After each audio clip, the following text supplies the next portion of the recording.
Hello గుంపు మేస్త్రి, తెలంగాణ రాష్ట్రానికి శనిలా వట్టిన ఎగవేతల వాయిదాల గుంపు మేస్త్రి నిన్నని సొంత నియోజకవర్గం కొడంగల్ నుంచెల్లి రైతు భరోసా గురించి ఏం మాట్లాడినవో ఒక్కసారి ఈ వీడియోలో విను.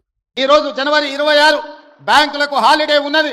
రాత్రి 12 గంటల తర్వాత ప్రతి రైతుకు, రాష్ట్రంలో ఉన్న వ్యవసాయ భూమి ఉన్న ప్రతి రైతుకు రాత్రి 12 గంటల తర్వాత ప్రతి ఎకరాకు 6,000 రూపాయలతోని మీ ఖాతాల్లో మీ నగదు టకీమని పడే విధంగా ఈ రోజు కార్యక్రమాన్ని తీసుకున్నాం. విన్నారు కదా తెలంగాణ రాష్ట్ర రైతాంగమా? మాయమాటలు నమ్మి మోసపోయిన యావత్ తెలంగాణ సమాజమా?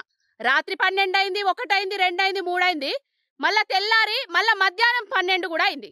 అయినా కూడా నా టాకీ లేదు, నా టీకీ లేదు, ఏ రైతన్నకు రైతు భరోసా పైసలు పడ్డది లేదు. దేశానికి అన్నం పెట్టే రైతన్నను ఇంకెన్నిసార్లు మోసం చేస్తావు నీ మాయ మాటలతోటి? వానాకాలం రైతు భరోసా పైసలు ఎగ్గొట్టినావు, యాసంగి రైతు భరోసా పైసలు ఎగ్గొట్టినావు.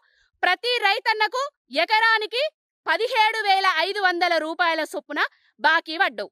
ఆ రైతు భరోసా పైసలు ఎగ్గొట్టి అరాకొరా రుణం మాఫీ చేసి దేశంలో ఎవ్వరూ చేయలేని పని నేను చేసినా అనేసి ప్రగల్భాలు వలుకుతాను.